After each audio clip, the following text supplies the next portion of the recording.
Hey, good morning and welcome to WSAZ Now. It's all the talk. It's all anybody's talking about.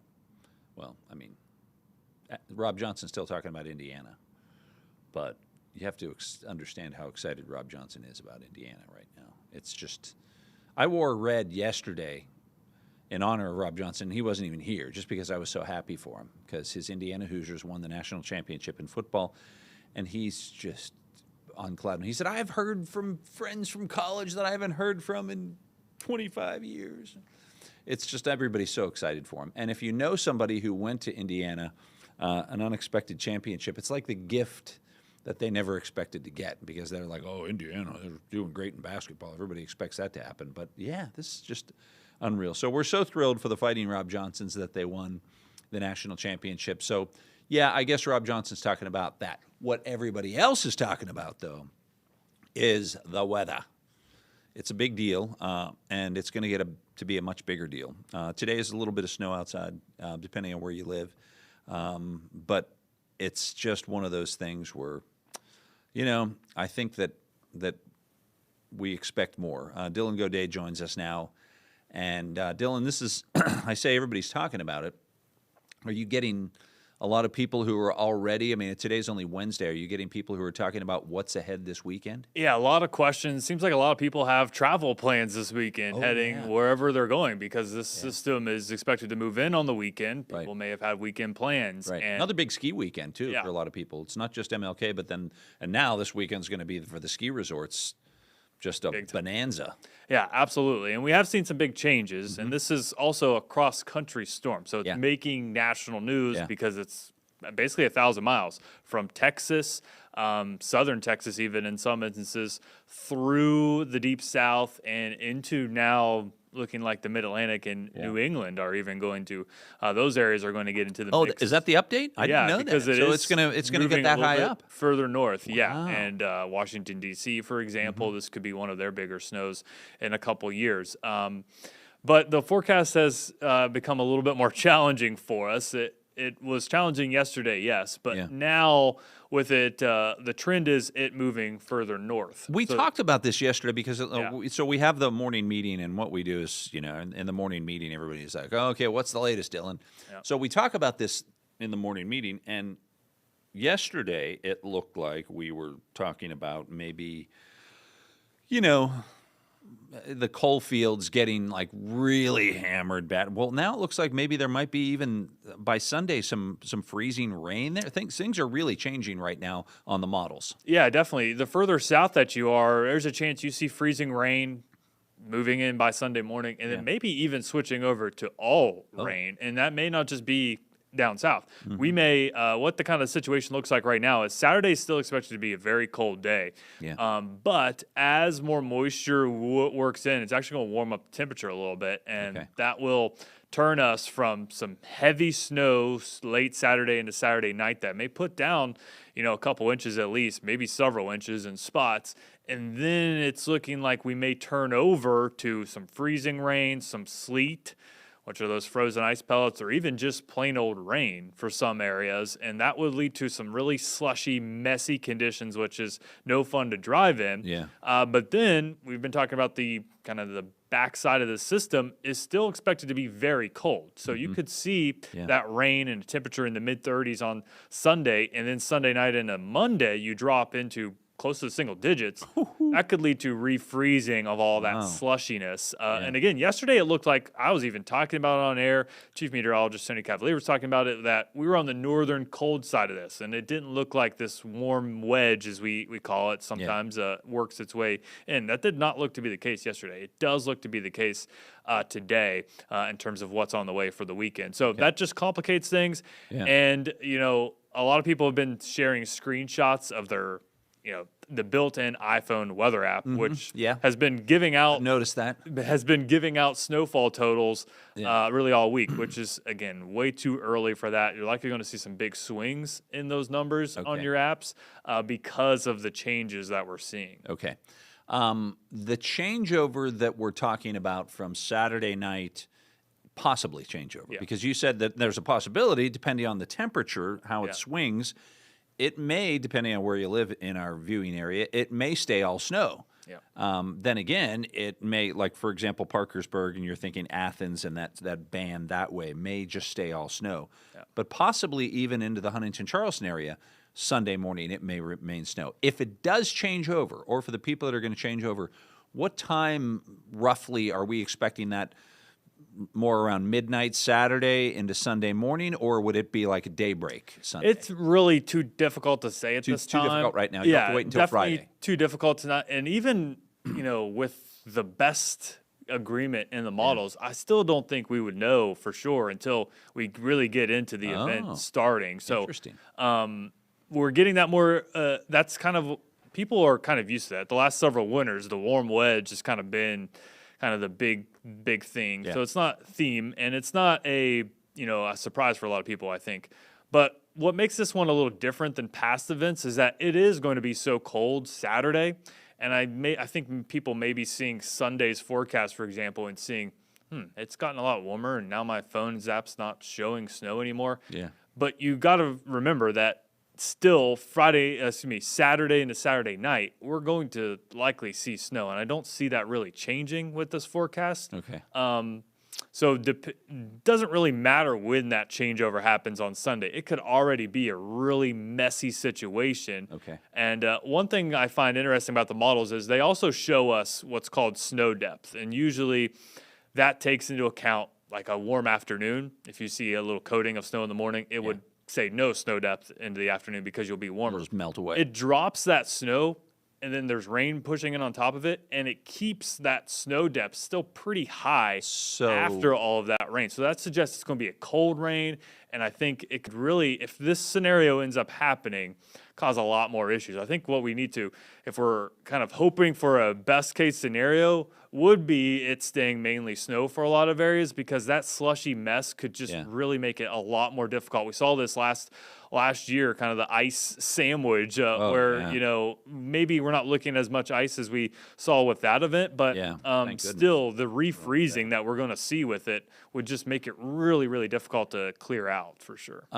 Snow depth remaining the same, then that might even suggest that that changeover that happens is not going to be that lengthy. That maybe if you do get some rain, it's not going to stay rainy all day Sunday. Yeah, potentially not. And again, we've seen some big swings too. This is a really recent development because, again, the thinking for a couple of days was that, this thing may even be pushed so far south that some of our areas may not even see snow. So it's been a big change, and it's really only been one or two model runs that we've seen this. All the models did it. All the models went north, as you're going to see on social media from different meteorologists.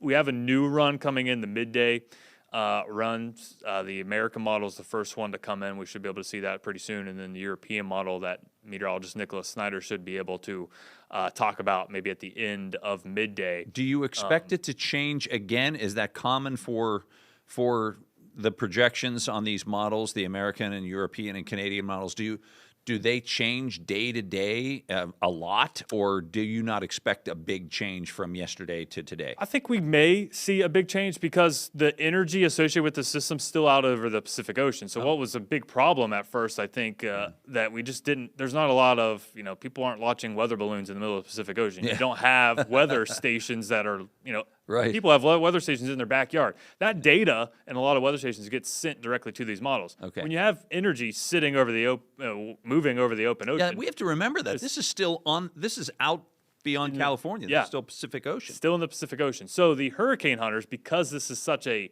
impactful storm for a lot of folks, and there was so much discrepancy in some of the models, they're sending reconnaissance missions out with the hurricane hunters, just like what they do for hurricanes, sampling this piece of energy. Do people get paid for that? Is that they do. They do get paid to fly into these storms and drop radio zones. Basically, the same thing that they send up in a weather balloon, they can drop out of an airplane. It does the same thing. It takes that data. So now that we're getting that data from the kind of genesis of the storm system and that where the energy is coming from, I think we're going to start to get a lot more agreement within the next 24 to 36 hours. And that lines up with our typical timeline for winter storms. Usually when you get within that 4-day time frame, you start to get better agreement, and that's when we can start talking numbers.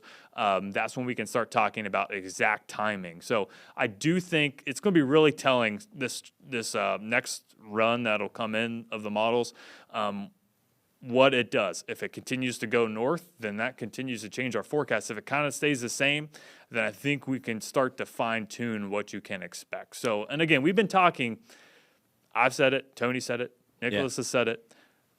We are, we expected change. That's why you haven't seen us post a weather map with what exactly you can expect in terms of the amount of snow. I know you want that. I know people want that information right now.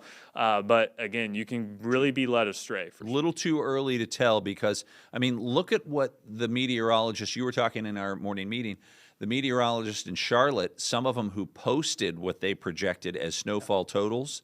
What were they talking about? Yesterday, they were talking about maybe up to 2 feet of snow in Charlotte. Yeah, and now it's not looking like that. It's looking more like an ice event, which could be, people want to see the snow, and that gets all the talking points. Yeah. But an ice event's going to cause way more issues for you, especially in a city like Charlotte. So, that's why we were very careful. I know meteorologists in the South and people in the South, when you hear snow in the forecast, you want to know immediately, am I seeing snow? Yeah. So that really makes things difficult. I do think it's important that the National Weather Service for our area is starting to use the word significant, which they haven't used for any system so far this year. Wow. They're starting to throw that word, a potentially significant winter storm. We're starting to use that verbiage. So that should heighten your alert. Yeah. And not make you scared by any means, but it should get you realizing that this is not going to be, one of those dusting of snow events for a lot of the area. This is going to be something that's going to make travel very difficult, really, regardless of what happens in terms of placement of what precipitation type you see. It's especially if you plan on traveling anywhere outside of the tri-state. Like if you're planning on driving I-77, if you're planning on leaving West Virginia, maybe through Greenbrier County on 64. East, like towards, that area. If you want to go towards Virginia, maybe towards Roanoke, that's not recommended. If you want to go up I-79 to Morgantown, maybe take 68 over to D.C. I've heard some people, I think there's a big cheerleading competition going on for kids in Washington, D.C. that, that may be very, very difficult to get to. So if you do have to go, the general feeling would be if you're traveling somewhere along West Virginia Turnpike or really anywhere, it might be best to leave Friday. Yeah. If you are planning on leaving Saturday and you have a long drive ahead of you, you better leave really early Saturday morning or go ahead and leave Friday. Is that your recommendation? Yeah, definitely. And I don't see that part of the timing really changing. The big things that we're going to see changing in terms of the timing would be any changeover to rain or that mix or that freezing rain. Okay. And then those temperatures, I kind of mentioned this too this morning, by Tuesday morning, we could get below zero. And Charleston's only done that a handful of times in the last decade. Yeah. 2 below zero, they've hit that last year in Charleston, and they hit it back in 2018. That's the only time that's happened since that really brutal winter in 2015. So in the last decade, it's only happened a few times, and we could rival those type of numbers with the cold air that's going to be moving in after this system pushes on through. So that makes snow removal and ice removal maybe for some in that slushy iced over mess that may be possible. Yeah.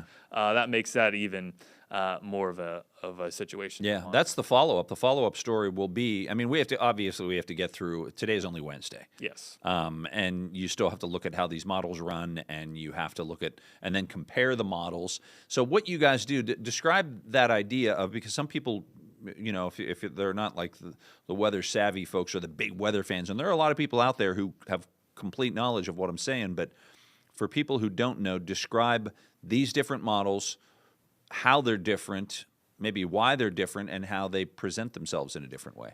Yeah, the big reason why they're different is, the big ones that we talk about, America model, that's the GFS, right. The Global Forecasting Systems, that's the one that the National Weather Service is in NOAA involved with.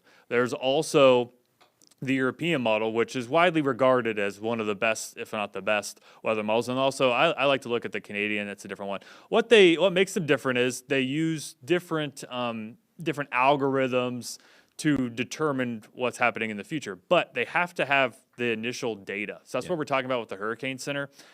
going and flying into this piece of energy, they need to know what that piece of energy looks like. Because if it's off, if the satellite data that they're getting on what that looks like from a satellite perspective isn't what it actually looks like in terms of barometric pressure, you get the gist. Those atmospheric conditions taking place there, then just think of that as like a Plinko board. That's going to send you way off. If the initial conditions are wrong on a model, and then you go forward in time, it's just going to get way less accurate the further that you go in time. So now, once you get that initial data set better sampled, as we call it, or the hurricane hunters are getting those pieces of information from it, then that would lead to better accuracy in that model. So those different models are fed different pieces of data, and they have different algorithms and high level physics and math that I learned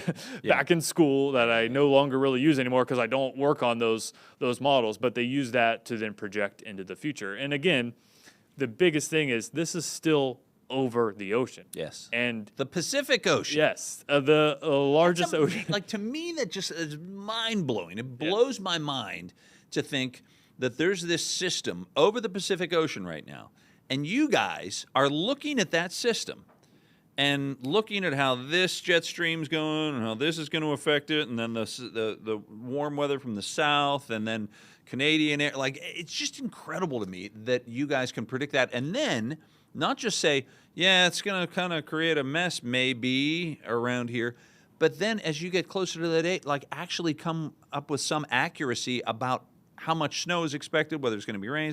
It's amazing. It's for somebody like me, who, I mean, let's just say I struggled in math and science, and I just sit here in awe of that. It's really does it amaze you when you even as a scientist, does it amaze you? Yeah, and it's people. I get comments all the time.